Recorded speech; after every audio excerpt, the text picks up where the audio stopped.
Welcome to Talir. This is a place called Bud. This is budding forth for a new life, and we are Capuchins working for the renewal of the society and the church. Bienvenue au Talir Capuchin Online Ministries. Aujourd'hui, ce 25 avril 2021, quatrième dimanche de Pâques, nous sommes très heureux de diffuser l'homélie du révérend frère Christourage, ordre des frères mineurs capucins. Bien chers sœurs et frères en Christ, la paix soit avec vous. L'évangile d'aujourd'hui éclaire le bon pasteur. L'image du bon berger est très ancienne et la plus constante. On le trouve souvent dans l'Ancien Testament. Quelques exemples. Ézéchiel 34, 11. Car ainsi parle le Seigneur Dieu. Voici que moi-même, je m'occuperai de mes brebis et je veillerai sur elles. Isaïe 1, 40, 10. Il décrit Dieu comme un berger. Psaume 23, 1 à 4. Le Seigneur est mon berger, je ne manque de rien. Sur des prés d'herbes fraîches, il me fait reposer. Il me mène vers les eaux tranquilles et me fait revivre. Il me conduit par le juste chemin pour l'honneur de son nom. Si je traverse les ravins de la mort, je ne crains aucun mal, car tu es avec moi. Ton bâton me guide et me rassure. En Genèse 48, 15. Quand Jacob bénissait ses fils, il parle de Dieu comme un berger. Dans le livre des Nombres 27, 16 à 17, le peuple d'Israël est appelé troupeau et Dieu berger. Dans le psaume 95, 7, oui, il est notre Dieu, nous sommes le peuple qu'il conduit, le troupeau guidé par sa main. Même Dieu a choisi David, un berger, pour diriger son peuple en tant que roi. Ainsi, le livre des psaumes est rempli de la symbolique du berger. C'est une belle expression de compassion du berger envers ses brebis, de fidélité et d'amour miséricordieux. Cela nous montre que Dieu nous aime tendrement. Jésus dit « Je suis le bon berger qui donne sa vie pour ses brebis ». Jésus est le bon berger par excellence, celui qui est prêt à mourir pour ses brebis. En effet, il est mort pour chacun de nous. Il a donné sa vie de lui-même en tant que berger aimant et attentionné. Il connaît chacun de nous par son prénom et nous pouvons être ravis de faire partie de son troupeau.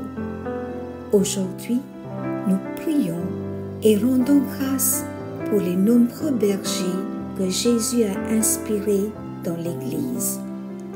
Les évêques, les prêtres, les diacres, les religieux et les nombreux engagés de l'Église qui servent spécialement les pauvres et les nécessiteux et ceux qui sont aimés de Dieu. Jésus est un excellent berger, mieux qu'Abraham, Moïse et David. C'est pourquoi les versets d'Évangile Jean 10, 19 à 20 le décrivent ainsi. Il a un démon, il délire. Pourquoi l'écoutez-vous? Où est-il le vrai Messie? Il y a des doutes dans l'esprit du peuple. Mais la vérité est que Jésus est meilleur que tous ses prédécesseurs qui étaient des bergers eux-mêmes. Vraiment, Jésus est le bon berger par excellence pour deux raisons. Premièrement, le bon berger est celui qui donne sa vie pour ses brebis. C'est un travail humble, risqué, salissant et qui rend le berger sale. Il est entièrement responsable de ses brebis. S'il arrive quelque chose aux brebis, il doit produire la preuve que ce n'est pas de sa faute. Puis, dans le verset suivant, il continue à dire que le berger mercenaire n'est pas le vrai berger, car les brebis ne sont pas à lui. C'est pour cette raison que les bergers de l'époque abandonnaient facilement le troupeau et s'enfuyaient en voyant le loup arriver. Donc, le mot « bon » ici prend une valeur particulière. Jésus met très clairement l'accent sur sa relation étroite avec ses brebis. La vie du berger est en jeu quand le troupeau est en danger absolu. C'est pourquoi il continue en disant au verset 15 que « Je donne ma vie pour mes brebis ». Ce n'est pas seulement un simple dicton, mais cela veut dire très clairement « Tout comme le Fils de l'homme n'est pas venu pour être servi, mais pour servir et donner sa vie comme une rançon pour beaucoup. » 23-28. Il a donné son âme, son corps, son esprit et sa propre divinité pour nous. C'est l'expiation totale et réelle du berger aux brebis. C'est la substitution complète d'une personne. Celui qui n'a pas péché a porté sur lui les péchés de ses brebis. Donc, la première raison pour laquelle il est le bon berger, c'est parce qu'il a donné sa vie pour ses brebis. La deuxième raison, c'est quand Jésus dit « Je suis le bon pasteur parce que je connais mes brebis et mes brebis me connaissent, comme le Père me connaît et que je connais le Père. » À travers ce verset, Jésus dit qu'il aime les brebis comme le Père l'aime. Je pense que nous n'avons pas bien saisi le vrai sens du mot « connaître ». Dans Genèse 4:1, Adam connut Ève sa femme, elle devint enceinte et enfanta Caïn. Cela nous rappelle le véritable amour qu'une personne peut avoir. En Jean 3:16, nous lisons « Car Dieu a tellement aimé le monde qu'il a donné son Fils unique, afin que quiconque croit en lui ne se perde pas, mais obtienne la vie éternelle. » C'est le bon berger qui a sacrifié sa vie et celui qui croit en lui ne périra pas, mais aura la vie éternelle. Et le psaume 23 décrit bien le thème Dieu berger. Le Seigneur est mon berger, je ne manque de rien. Oui, le Seigneur est mon berger qui me conduit au vert pâturage. Il me guide et me protège. Ensuite, quand nous méditons sur le beau texte de l'évangile de ce dimanche, nous pouvons comprendre que le bon pasteur est celui qui donne sa vie, celui qui connaît parfaitement ses brebis, prenant soin d'eux, et celui qui vit en communion d'amour entre lui et le Père. Et l'amour inconditionnel est manifesté par son sacrifice envers les brebis. Et de notre part, que pouvons-nous faire en retour? L'auto-révélation de Jésus. Je suis le bon pasteur et la manifestation de l'amour de Dieu pour nous à travers Jésus. Il y a une relation intime entre le berger et les brebis, le chef et les sujets. La brebis est fidèle au berger et à ses valeurs.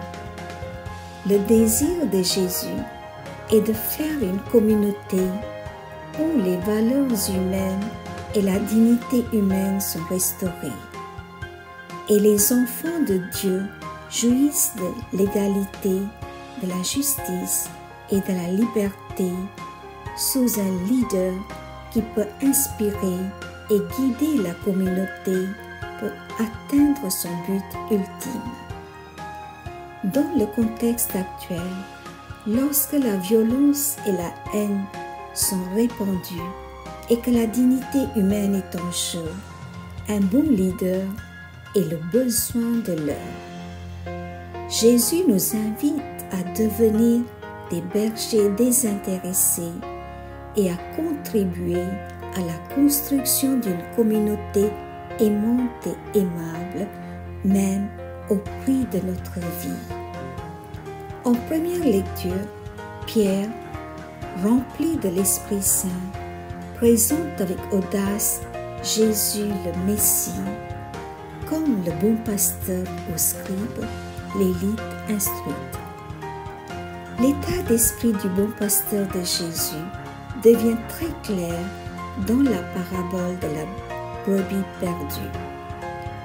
Jésus est le bon berger qui va à la recherche de la brebis perdue, montrant ainsi la profondeur de son amour pour les faibles, les opprimés et les marginalisés.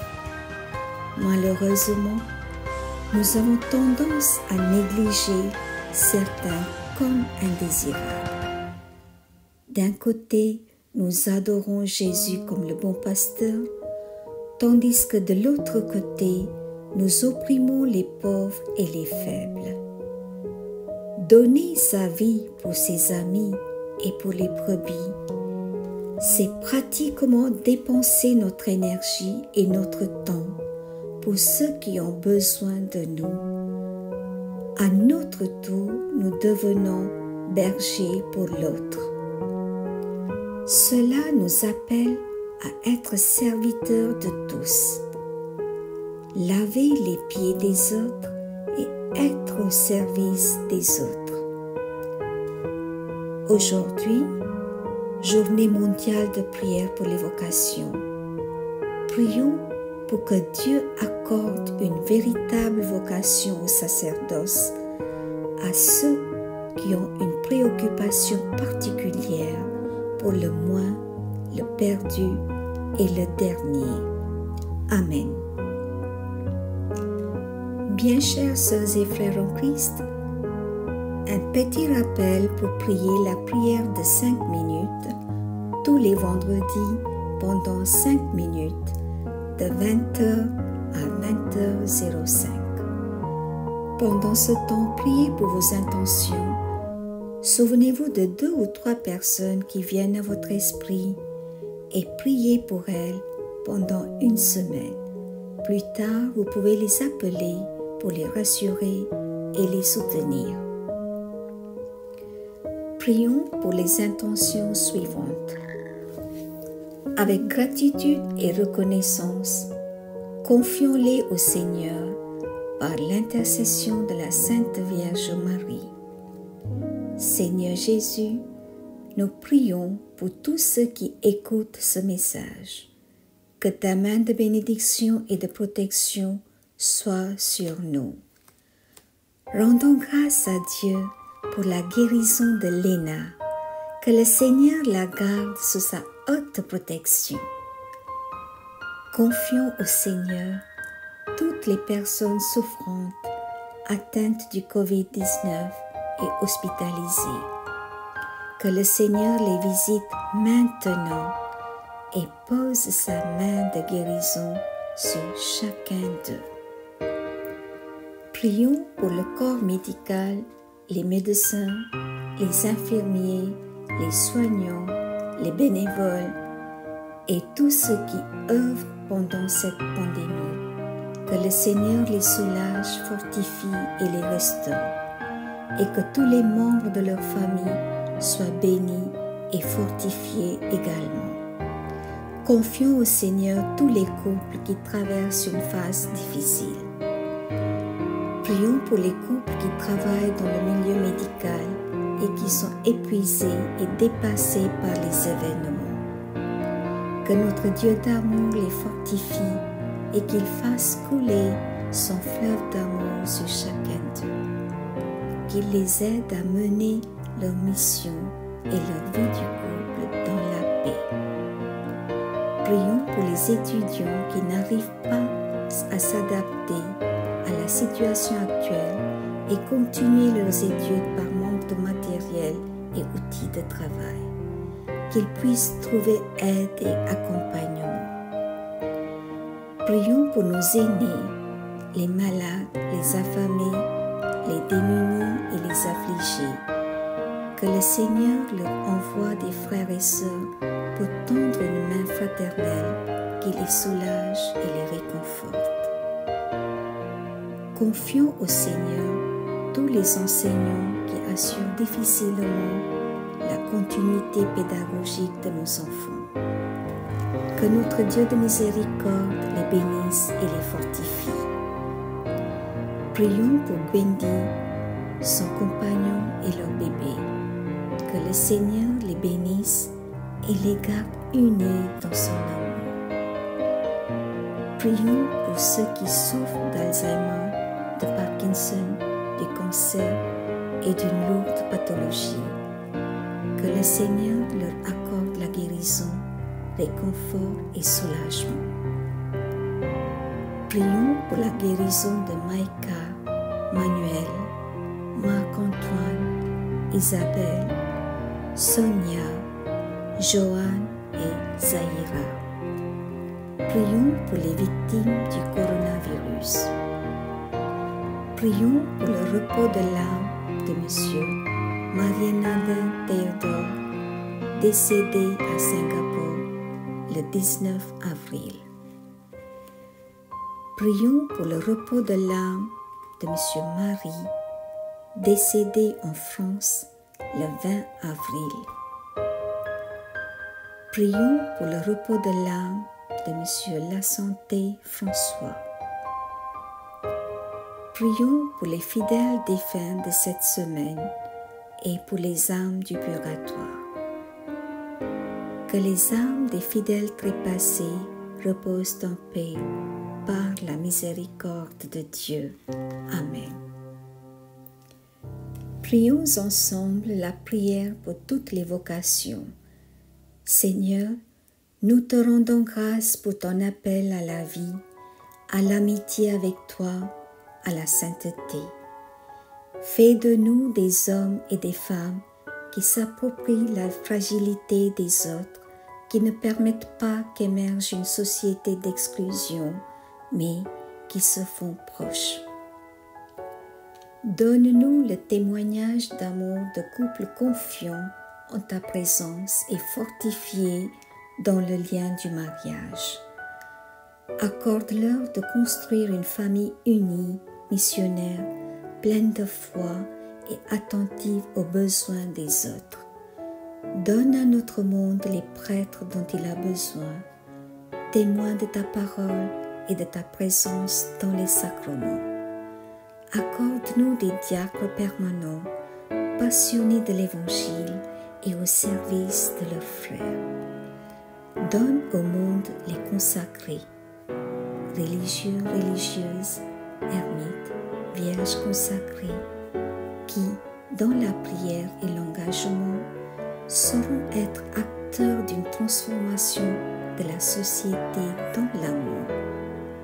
Donne à chacun de nous de vivre avec plénitude ton appel à la sainteté et de transmettre la joie de l'Évangile au cœur du monde. Amen. Je vous remercie. Bon dimanche, soyez bénis.